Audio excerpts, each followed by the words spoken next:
आपने हमारे चैनल को अभी तक सब्सक्राइब नहीं किया है तो सब्सक्राइब कर दीजिए, बेल आइकन घंटी को भी दबा दीजिए ताकि आपको नए से नए वीडियो देखने को मिल सके। आज मैं आपको बड़ी ही प्यारी कहानी सुना रही हूँ।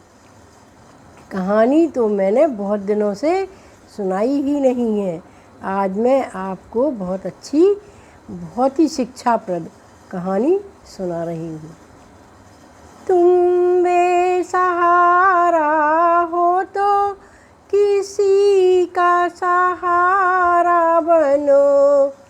तुम बेसहारा हो तो किसी का सहारा बनो। माधुरी बेसहारा महिला थी।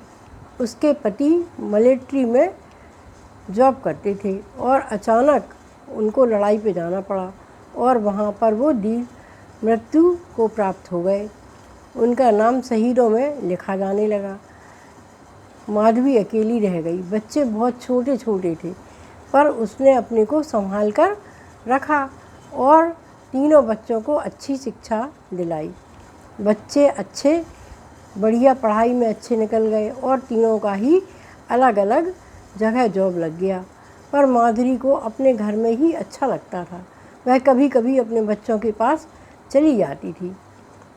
उम्र गुजरती जा रही थी लेकिन माधवी ने अपने को संभाल कर रखा हुआ था।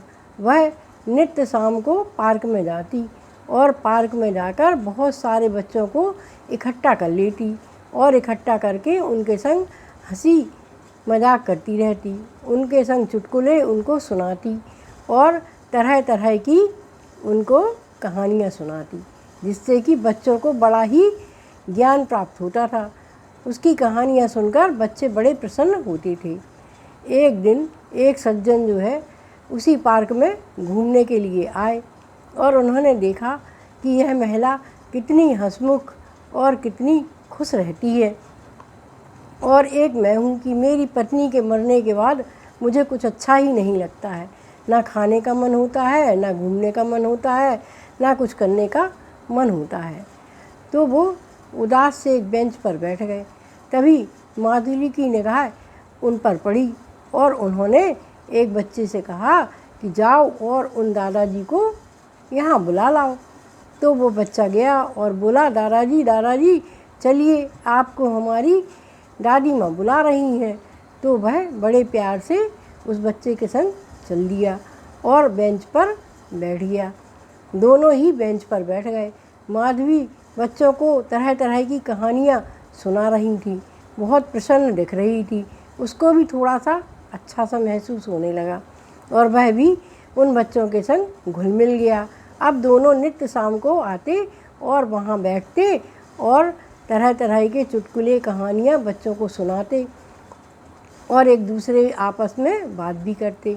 इसी तरह उन दोनों में परिचय हो गया और उन्होंने अपने घर का पता माधवी को बता दिया। तो माधवी भी खुश रहने लगी और दोनों एक दूसरे की सहारा बनने की कोशिश करने लगे। अचानक एक दिन क्या हुआ कि जो है वो बाज़ार गए और उनका पैर फिसल गया और वो गिर पड़े और उनके पैर की हड्डी टूट गई। तो डॉक्टर ने कहा कि भैया तुमको तो 3 महीने बेड रेस्ट करना पड़ेगा। तो उन्होंने कहा कि 3 महीने बेड रेस्ट कैसे करेंगे। उन्होंने फ़ोन करके माधुरी को सारी बात बता दी। तो माधुरी को बड़ा दुख हुआ। वह सुबह सुबह ही एक गुलदस्ता लेकर उनके घर पहुंच गई और उसने अच्छी चाय बनाई और उनको चाय पिलाई। फिर उनके लिए खाना भी बनाया और खाना खिलाया और पूरी सेवा की। रात होते ही अपने घर वापस आ गई और इसी तरह उन लोगों की दिनचर्या चलने लगी।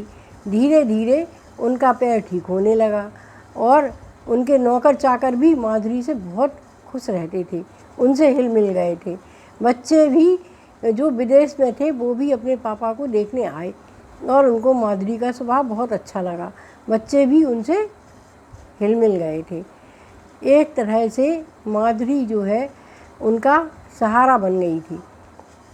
अब वो माधुरी के बिना एक मिनट भी नहीं रह सकते थे। अब वो सोचने लगे कि कहीं माधुरी चली जाएगी, मेरा प्लास्टर कट जाएगा और माधुरी चली जाएगी तो मैं क्या करूँगा। एक दिन होते होते 3 महीने हो गए। एक दिन डॉक्टर ने उनका प्लास्टर भी काट दिया और माधुरी सुबह सुबह अच्छे गुलदस्ता लेकर आई और उसने चाय बनाई, उनको चाय पिलाई, खाना खिलाया। और शाम हुई तो वह कहने लगी कि मिश्रा जी अब मैं नहीं आऊँगी क्योंकि आप अब स्वस्थ हो चुके हैं, आप अब अपना काम स्वयं कर सकते हैं, अब मैं अपने घर पर ही रहूँगी। तो मिश्रा जी को बहुत दुख हुआ और मिश्रा जी ने उनका हाथ पकड़ लिया और कहने लगे कि हम दोनों इस पड़ाव पर पहुंच गए हैं कि हम लोगों को एक दूसरे की मदद की ज़रूरत है। बच्चे तो अपने बाहर हैं और बच्चों को हम लोगों के संग रहने से कोई ऐतराज़ भी नहीं है, तो क्यों ना हम मिलकर दोनों कोर्ट मैरिज कर लें। तो माधुरी को भी मिश्रा जी की बात सुनकर बड़ी खुशी हुई और दोनों ने दूसरे दिन जाकर कोर्ट मैरिज कर ली और रोज़ शाम को वो लोग पार्क में जाते और पहले की तरह बच्चों को किस्सा कहानियाँ सुनाते और बच्चों के संग हिल मिल कर रहते।